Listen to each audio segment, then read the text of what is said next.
শুভ সকাল বন্ধুরা, আমি সুলেখা। আমার নতুন একটি ব্লগে তোমাদের সকলকে জানাই অনেক অনেক স্বাগত।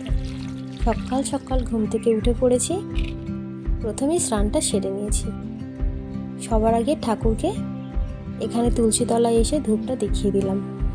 তারপরে বাইরে এসে দেখলাম মনে হচ্ছে কাল রাতে প্রচুর পরিমাণে বৃষ্টি হয়েছে, যার কারণে আমাদের বাড়ির সামনেটা পুরোপুরি ডুবে গিয়েছে। আর দেখলাম পুরো একটা পোট বাকি আছে জল উঠতে, মানে আর একটা পোট ডুবলেই আমাদের হয়তো ঘরের ভিতরে জল ঢুকে যেতে পারে বন্ধুরা। আর তোমরা তো এখন জানোই বর্ষাকালে প্রতিটা মানুষের বাড়িতে কম বেশি জল ঢুকে গিয়েছে, আর তারাই জানে তাদের কি অসুবিধা হচ্ছে বাড়িতে থাকতে। যাই হোক, এখানে আমি তো আমার ঘরটা পরিষ্কার করতে শুরু করে দিয়েছিলাম। অন্তত আমার এই ঘরটাতে জল ঢুকবে না, তার কারণ এই ঘরটা আমার পুরোপুরি আলাদা। আর এখানে আমি চলে এসেছিলাম ড্রেসিং টেবিলটা গোছাতে, কারণ বহুদিন হয়ে গেছে এটা গোছানো হয় না। পুরো ধুলো বালি বাড়িতে বাইরে কাজ হচ্ছিল, যার কারণে আমার ঘরের ভিতরটাও পুরোপুরি ধুলো জমে গিয়েছিল। প্রতিদিন তো সম্ভব হয় না পরিষ্কার করা, কিন্তু সময় বুঝে সময় করে তো একদিন পরিষ্কার করতেই হবে। তাই ভাবলাম সকাল সকাল যেহেতু রান্নাবান্নাটা কমপ্লিট করে ফেলেছি, তাহলে যাই বাকি কাজগুলো সেরে নিই। তাই চলে এসেছিলাম। প্রথমে ড্রেসিং টেবিলে হাত দিয়ে দিলাম। এখানে দেখা আমি ড্রয়ার থেকে প্রচুর জিনিসপত্র বের করছি। পুরো অগোছালো হয়েছিল জিনিসপত্র আর কি, যেগুলো একটা জিনিস বার করতে গেলে আমি আর একটা জিনিস খুঁজেই পাই না।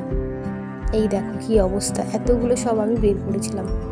যাই হোক, পুরো ড্রেসিং টেবিলটা আমি মুছে পরিষ্কার করে যেখানে যেটা থাকার সেখানে সেই জিনিসটা রেখে দিলাম। আর এখানে টিভির সামনেটাও যেগুলো দেখছো বের করছি, আমার এগুলো খুব শখের জিনিস। পুরোপুরি ধুলো জমে গেছে। বালি সিমেন্টের কাজ হলে যেমন হয় আর কি, বাইরে কাজ হলে বাড়ির ভিতরটার যার অবস্থা হয় সে তো আর বলে বোঝানো যাবে না।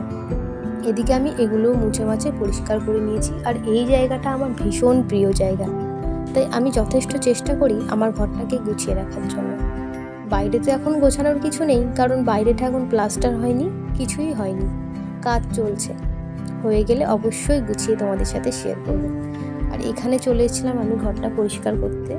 একটু ঝাড়ু দিয়ে দিচ্ছিলাম, কারণ সকাল থেকে ঝাড়ু দেওয়া হয়নি, ঘরটা মুছতেও হবে। ওদিকে বালতিতে করে জল নিয়ে চলে এসেছিলাম ঘরটা মোছার জন্য।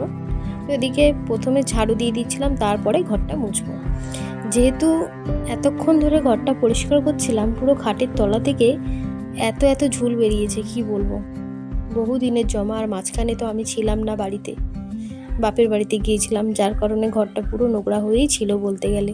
আর আমার ঘরে আমি ছাড়া কেউ ঢোকে না, আমার শাশুড়ি মাও ঢোকেন না, উনি ওনার মতনই থাকে। তাই আমার ঘরটা ওইভাবেই পড়ে থাকে, গোছানো হয় না, ঝাড় দেওয়া হয় না। আর বর তো চলে যায় সেই সকালবেলা অফিসে, তো কে করবে বলো। তাই আমি ফিরে এসেই কাজে লেগে গেছিলাম।